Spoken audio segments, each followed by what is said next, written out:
Hey everybody, this is Calvin, founder of Dancesport Life, and today we have a really special guest. Her name is Barbara, and I hope I spelled that correctly.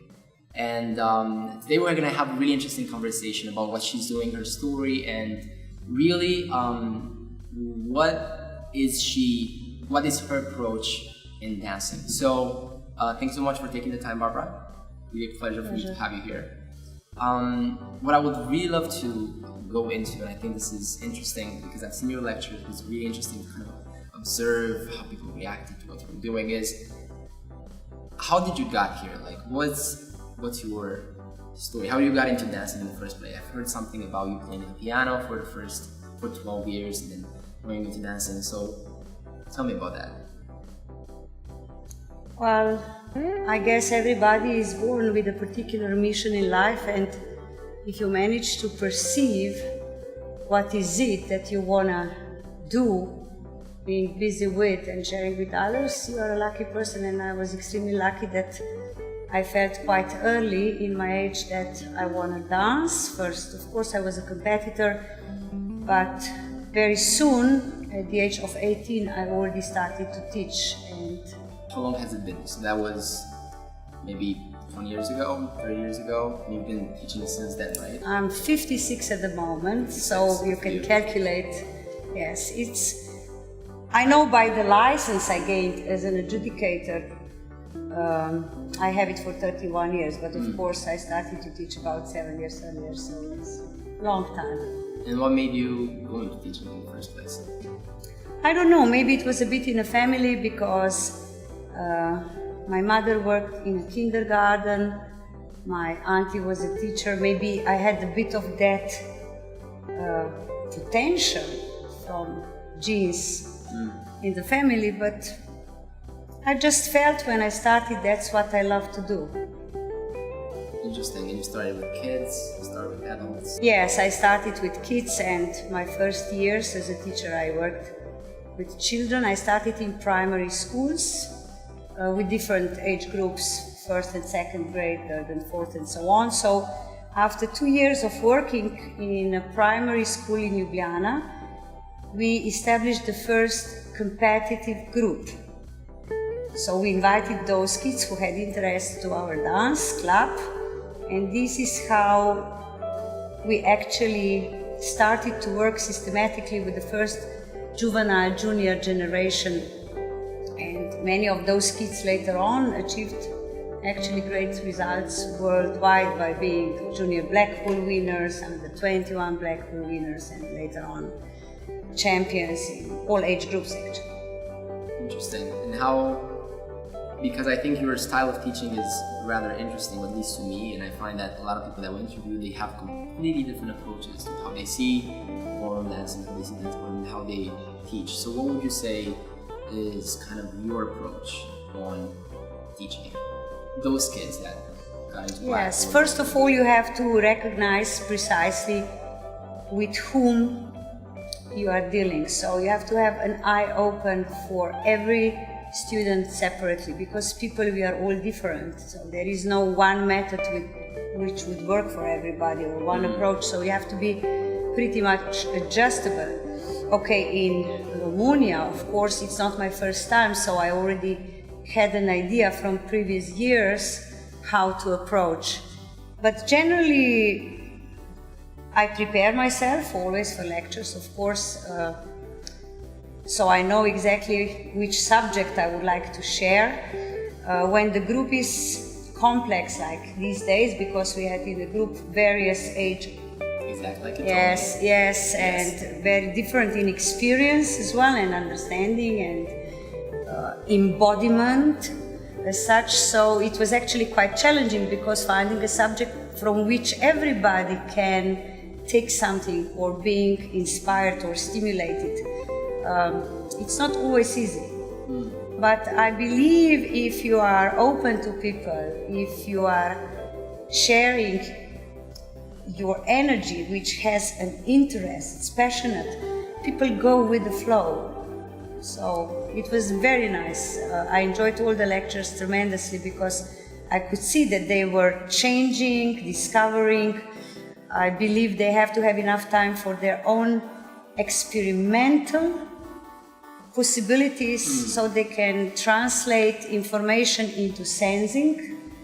And the moment they start sensing it, then they can play with it and they become more involved and owning the idea, adapting it to their own capacity and so on. So involvement as such, I find very important, that people feel they are part of something greater.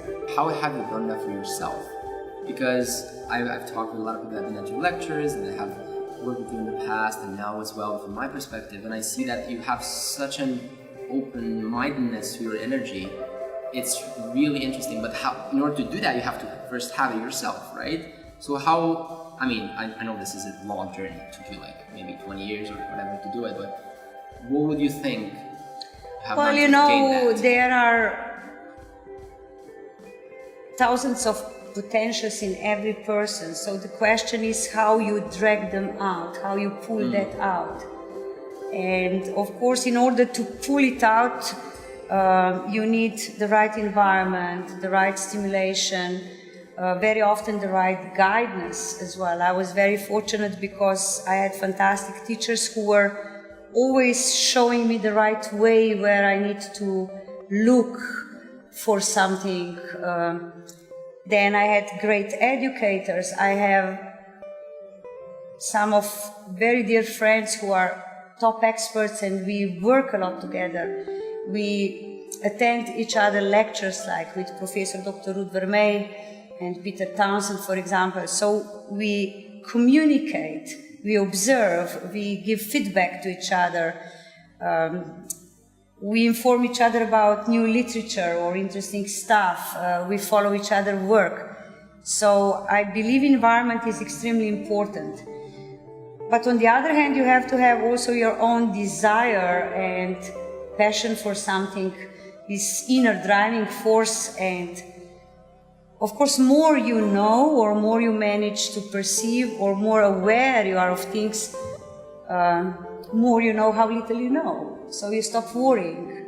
You stop worrying of being wrong, or you don't need to prove actually anything. You just try to improve your own world of awarenesses. Interesting. What do you think is dancing for you? Like, if you would describe dancing in a couple of sentences, based on what you just said, what would that mean for you? Because for some people it is extremely good technique, for some people it is extremely good performance, for some people it is internal enjoyment. What is that for you? Well, I can say for me personally it's the way of life. For me this is just... What does that mean? Various possibilities to express life values. I generally see nowadays two streams how people perceive dancing. You can use the dance to present yourself, or you can use yourself to present the dance. Unfortunately, we live in a world which is material world. So it's a lot about gaining, achieving, becoming, and so on. And therefore, we are losing a contact with ourselves. We do not recognize always the state of being, rather becoming. We lost the potential to be present in the moment because we are driven by destination, and when we are destination focused we often don't see what is here and now, and dancing happens in here and now. So for me it's a good opportunity to become aware that here and now I can be creative, I can react on what is there, rather expect what I want to get. So it is about giving actually much more than about getting. But funny enough, you know, more you are into giving, more you get back. So isn't that interesting? Yes, I feel all my life over rewarded, that's for sure. So okay, that's interesting. I want to go into a different direction a little bit. How does your life look now? Like, what do you do? And I want you to tell me a little bit about your Cuban experience and your documentaries and everything. I think that's really interesting. I only got to see one video on YouTube about that, but I think that aligns with your vision of things. So tell me about that. Like, how does your life look like right now? What projects are you involved in? What things are you doing? Well, right now, number one focus is documentary, which we filmed partly during Cuban Experience project in Havana in February this year. Cuba. In Cuba, yes, and 3 years before that, the project started in 2014, and then we were filming implementations of those authentic values into competitive style of dancing in April in Amsterdam in Root Studio. So at the moment, documentary is in the last phase of being finished. And when I was preparing the text for this documentary, I realized that actually is a lot more I would like to say and share with general audience, students, colleagues, and so on. So I decided also to write the book.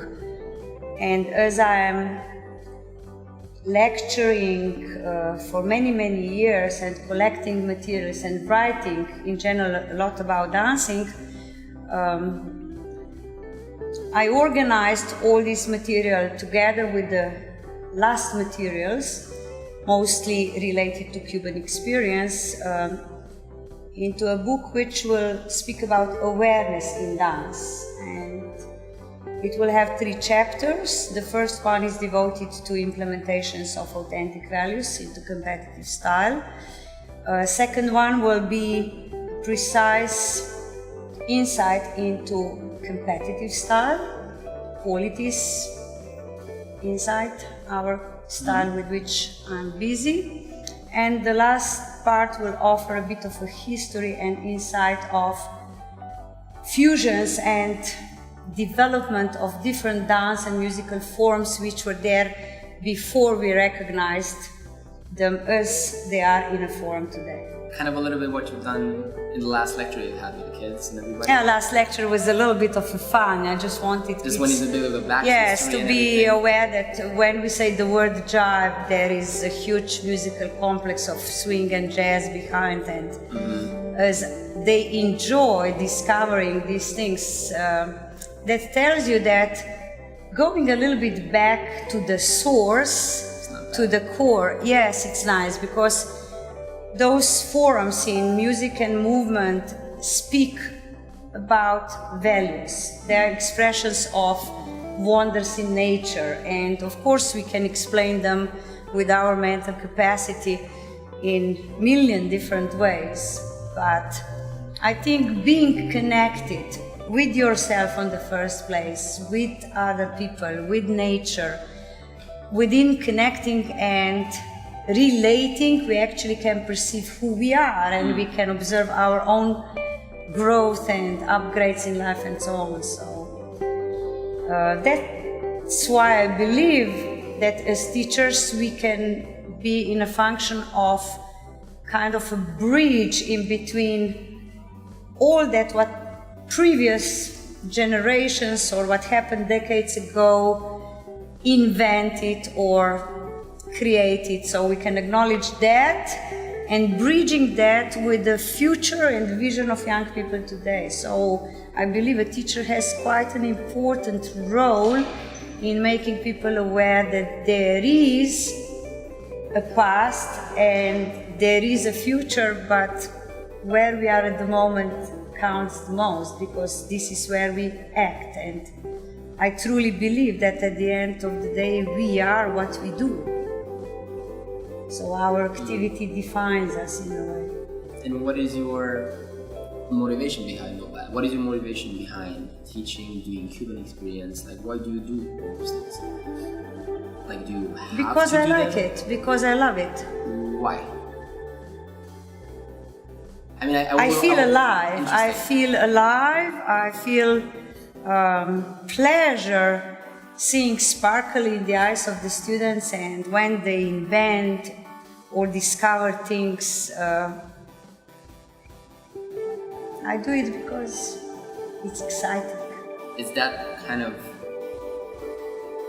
people giving you feedback that what you're doing is great and that's the whole, is that it? No, not necessarily. You know, I have very critical colleagues. They would also tell me when I'm not so good. Mm-hmm. And, you know, we are all human beings, so we have ups and downs. Sometimes we are more aware of situations, sometimes less.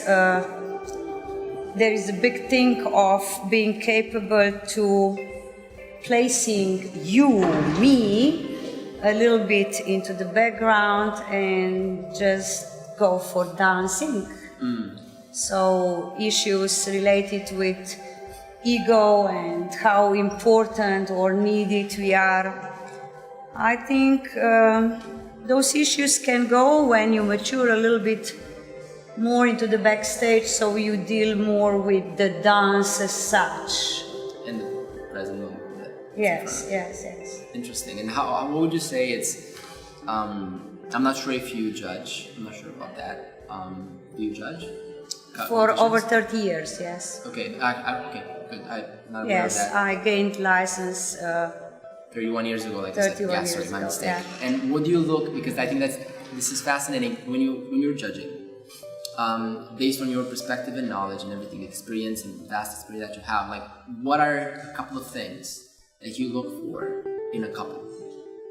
Because I try not to look for. Interesting. Because when you look for, you look in a very narrow and channeled manner, and you look for something you want to see. If you look at what is there, you have wider perspective, so you give space to the dancer to talk to you, rather than you go to the dancer and search for something specific. So I try to stay there with a soft eye. So you don't filter them by what you want to see, you understand them and then you take what they have. And yes, I challenge myself how much I'm capable to perceive. And what do you think are those things that make people go and become champions and winners? Well, the if skill. You have anything. Yes, absolutely the skill. In order to gain the skill, it takes years. And before the dancer manages to translate institutional technique, which first needs to be standardized, into a personal technique, out of which dancer can create moods, atmospheres, appearances, effects, illusions, all that what exists in a dance language. It takes a lot of time, and you have to be skillful. You have to be bodily in a perfect instrument, trained instrument, capable instrument. You have to be intellectually extremely aware of tasks you are giving to yourself and ideas you want to explore. You have to be aware of all senses, exteroception, interoception, proprioception, and you have to allow the spirit, your intuitive feel, to lead the game. Then you have to trust your body, your instinct that it has space to function organically. So there are many years of dealing with this, for me, performing art form on the first place, in order that you pull out what is there to be pulled, that you recognize potentials you are having, capacity of your physical and non-physical properties, and then when all layers of your being harmonize and create a holistic unit, then it's a good time to express it fully. It's fascinating. Yeah. Okay, I have two things I want to end with, and then I'm going to let you go because this has been a complete full day for you of personal private lessons and trainings and private lessons again, so I'm sure you're tired, but I have two things that I try to ask the person that we interview, and one of them is if there would be one thing that you would leave everybody that is watching with, one lesson, one thing that you believe is important, what would that be? So again, there's dancers, there's teachers, there's basically your normal audience that would listen to it, what would that thing be? If that's not too challenging, but I think it's not. Well, it could be many things, but maybe just the first one which crossed my mind. Yeah. We are all angels, but only with one wing. We need to embrace each other in order to swing. And that's good poetry. Okay? If the swing is a synonym That's for really dancing. good. Yes, yes, yes. Wow, and what does that mean? Like in 1 minute, what does that mean? Because I kind of get it, but I don't think I do. So Well, that what is means other that the beauty is in sharing, and when we share, we give and also receive, and then there is a balance and interaction. And the last thing would be, and this is interesting again, another challenge, if you don't mind, I like challenges, is if you would have a question for the people that are watching. Because there's hundreds, if not thousands of people watching, so you could get like a lot of answers for things that you would need, you would be curious about. So if you would have one of those questions, we can ask them out. If not, we can just... Me asking the audience. Yeah. I think that's really interesting. So why don't you dance every day just for 5 minutes? Interesting. Good. All right. Thank you so much. Done. That was awesome. Vamos.